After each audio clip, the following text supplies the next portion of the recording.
Hi, this is Kathy Ganatic. I continue my series on the 36 decans of the Zodiac today with Pisces II, the second 10 degrees of the sign. If Pisces I was the moment or the energy of the spiritual seeker turning away from material desire toward a desire for connection to the divine or to that inner source of energy, Pisces II is the moment when we settle into feeling comfortable with or in our faith, in the abundance of life. We're going to see that the planets that rule the decan, Jupiter and Moon, bring a positive sense of material abundance to people with planets or points in this part of the zodiac. I'll talk about that as well as explore the Nine of Cups in the Rider-Waite Tarot deck, as well as the Thoth deck to deepen our understanding of this decan. And then we'll, of course, move into a discussion of the Hermetic Kabbalah and the sephirah associated with this part of the zodiac. And lastly, I'll bring a really good example. Mary Tyler Moore had her rising degree in this part of the zodiac, and we'll talk about how that manifested for her in her life. So I hope you enjoyed the video. If you do, it'd be great if you could like and subscribe. I'm trying to grow my channel right now, and I'd really appreciate it. So let's bring up the discussion just of Jupiter, the sign, excuse me, Pisces, the sign in general, to ground us in the energy. So Pisces overall, excuse me, let me go back a slide. Pisces overall is ruled by Jupiter. It's a water sign and it has a flexible or mutable quality. Jupiter is a planet that's about abundance, expansion, wisdom, faith, growth, and has a quality of generosity. It's really one of the two benefic planets, the most positive planets in the zodiac. And then we have Pisces being the last of the water signs. Water signs can have to do with emotion and intuition, connection, sensitivity. Since it's the last of the water signs, it has more of a communal quality. It's more about the vast oceanic connection of oneness with the universe. Whereas Cancer, the first of the water signs, has a little bit more of an individual quality about me and my emotions. And Scorpio is about me and you and how we connect. Pisces is about how everyone connects, how everything is connected and rooted in something deeper. And of course, lastly, Pisces is this mutable sign, so there's a flexible quality about it. If you want to learn a little bit more about the myth associated with Pisces involving Aphrodite and Eros, you can check out my Pisces I video. I'll drop a link below. But let's move now to talk about the planets that are associated with or rule this decan.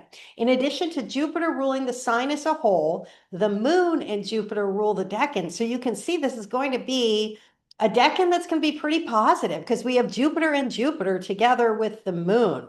And the moon represents the feminine, you could say, of course, always holding feminine lightly, light energy, right? We have the solar energy or light in the sky that lights our way at night. And then the moon lights our way, excuse me, the solar that lights our way during the day, what we're conscious of.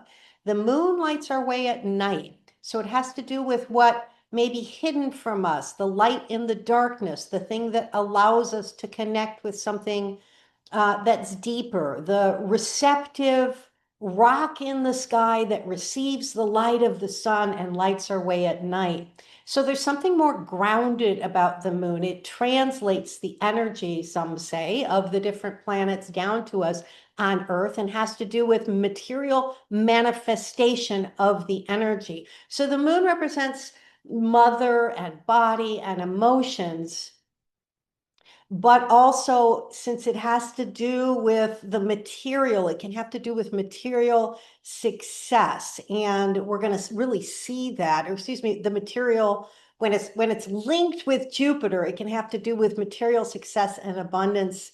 We're going to see this when we look at the tarot cards that are associated with this decan, and that's the Nine of Cups. I'm going to show you not just the Rider-Waite, but also the Thoth Tarot deck, because I thought it was a really good image of the flowing energy and supportive nature of this part of the zodiac. There's something about people that have points and planets in this part of the zodiac where they may have this capacity to receive intuition and guidance from something that's greater than them, and then manifest that in the world, to be led by the divine, to have faith in the divine.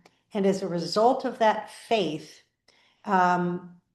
understanding or putting that faith first, and then as a result, the material positive energy flows out as a result. So it's a little bit backwards from the way in which we ordinarily think about success using our brain. We're gonna, we're gonna figure out how to have success in the world. This is more, I'm gonna trust that I will be guided on my path, and having that trust leads to a certain abundance around things flowing to us. So we see here in the Nine of Cups card, this guy looks pretty fat and happy. There's a quality, Austin Coppock talks about this in his Decans course, about, some people with planets and points in this part of the zodiac can just be materially successful in business, right? And that's the quality of this guy. He's happy, he's got all this material wealth behind him, supporting him.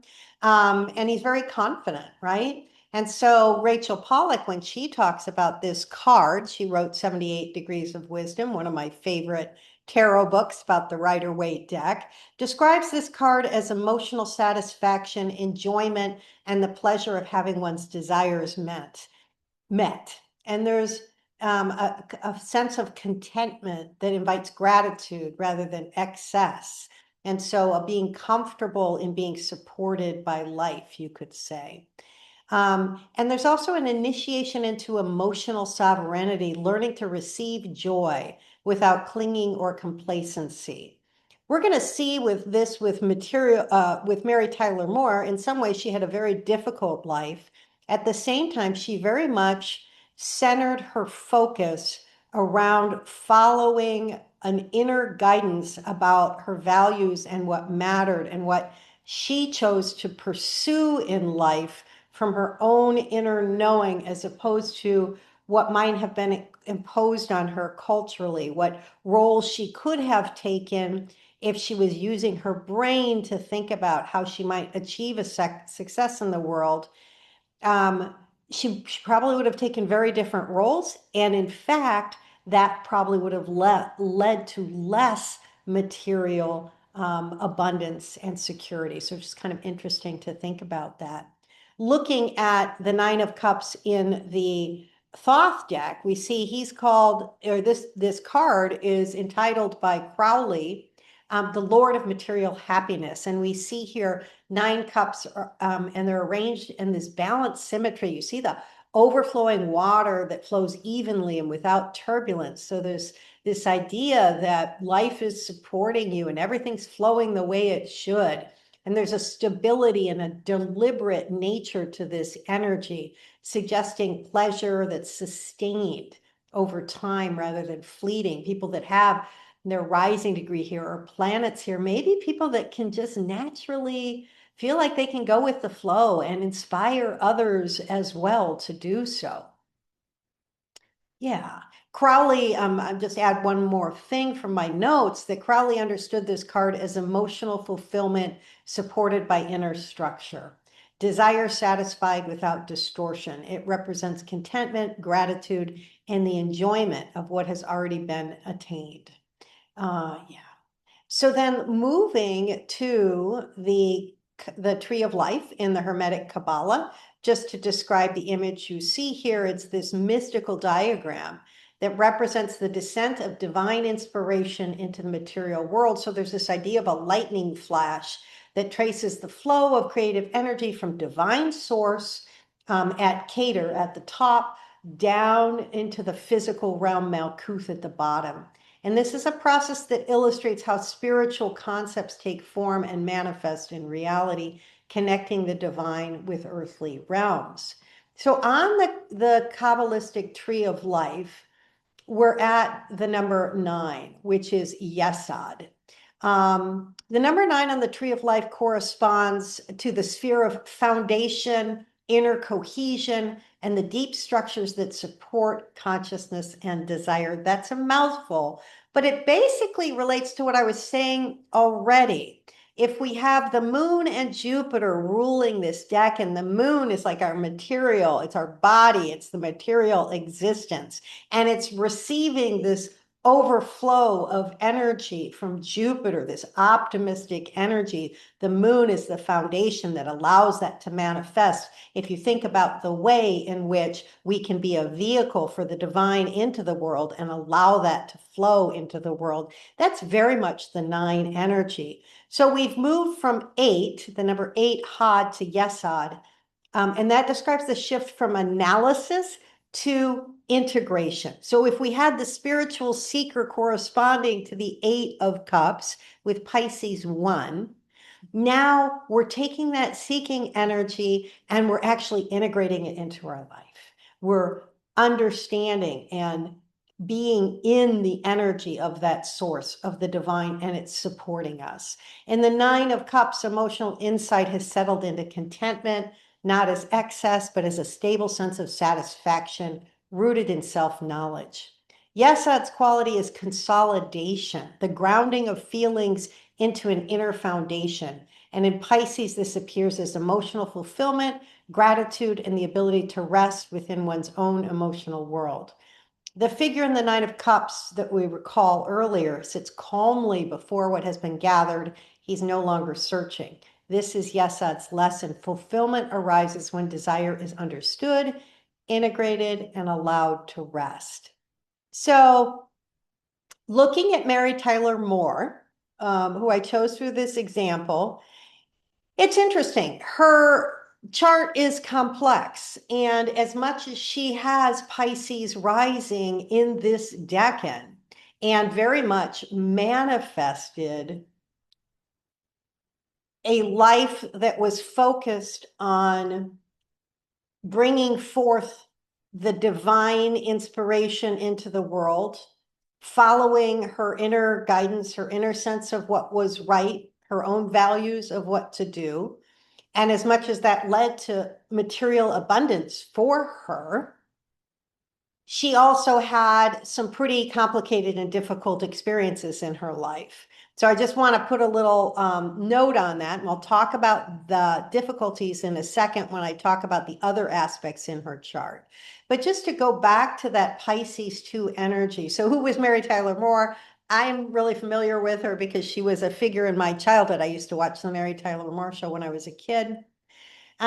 She was an actress and also became a producer, really powerful woman in her time. And so first she was in the Dick Van Dyke Show, and then eventually, she had a lot of success with that and was able to create her own show, Mary Tyler Moore, which was focused around a young woman who went to work or got a job at a news studio. And this was in the early 1970s when women really were not independent. They did not have figures in television where women weren't married and were independent and didn't want to get married, just cared about their career. And so she was a groundbreaking figure in many ways. And she insisted in designing the show that her character have this quality of independence and be that also that the character was moving out into the world based on her desire to make it, right? To allow her own dreams to manifest in the world, her dream of becoming independent and having an important job that aligned with who she was, that had meaning, right? Because Jupiter, which rules the sign, also rules the decan, and Jupiter is very much a planet that has to do with meaning making. So her portrayal of Mary Richards in that show really reflects this Pisces II pattern, choosing vocation, purpose, and self-definition first, and discovering that material success flows from that commitment. The show centered not on romance or conquest, but on building a meaningful life. It became a cultural emblem of personal coherence. Quote, "You're going to make it after all." I've got an image there of Mary Tyler Moore, but also an image of her at the beginning of the show. She threw her hat into the air, and that's when the song, "You're going to make it after all," was the song that was going along with that. And this is from Minneapolis, my hometown. So that statue is there. And so there's just, you feel the abundance of the faith in life that this woman is doing something very groundbreaking in this show, both her character and Mary Tyler Moore, by insisting on the nature of the character, which was very countercultural at the time. So you can feel the centeredness in bringing something new, the divine source of something new out into the world, and feeling centered and grounded in one's own existence in doing that. And so then just to talk a little bit more about Mary Tyler Moore, and of course she had a lot of financial success as a result. That she was huge. Groundbreaking, not just in the fact that she created this new character, but the success of the character, the success of her production company, her success as an individual single woman in the 1970s creating all of this was mind-blowing at the time. But setting that aside, also talking about, she had a very difficult life. She struggled with alcoholism and diabetes, and relationship issues, and lots of tension. And we can see that in her chart. We see that Moon is conjunct Pluto in the 5th house. And Moon-Pluto connections, I mean, it's very tight here. Moon is our emotions. Pluto is the god of the underworld, suggesting some turbulence around her emotions. She had Saturn conjunct her ascendant right next to her rising degree. So she had a steely quality about her. And also Saturn in the 1st house can sometimes bring difficulties, right, around our sense of who we are. It can bring restrictions. And then, of course, her Jupiter, which rules Pisces, which ruled her ascendant, is in Capricorn, where it's in its fall. And so planets in their fall, while they can just bring struggles in life that help you to expand your sense of who you are, because you do go through these struggles. And Mary Tyler Moore talks about that in her biography or her autobiography. It's still unpleasant and difficult. And so I just wanted to bring that part of it in, because as much as Pisces II, when we look at the tarot card, the 9 of Cups, suggests everything's just going to be peachy and amazing. We always have to understand, of course, that there's other placements in the chart and it can be more complicated. And also, if you look at her from the outside, the average person looking at her and her Piscean personality, her facade, her rising degree, saw her as being someone who was light and warm and drew people to her. She was extraordinarily popular. And so that goes along with this Piscean energy as well. So I hope you enjoyed the video.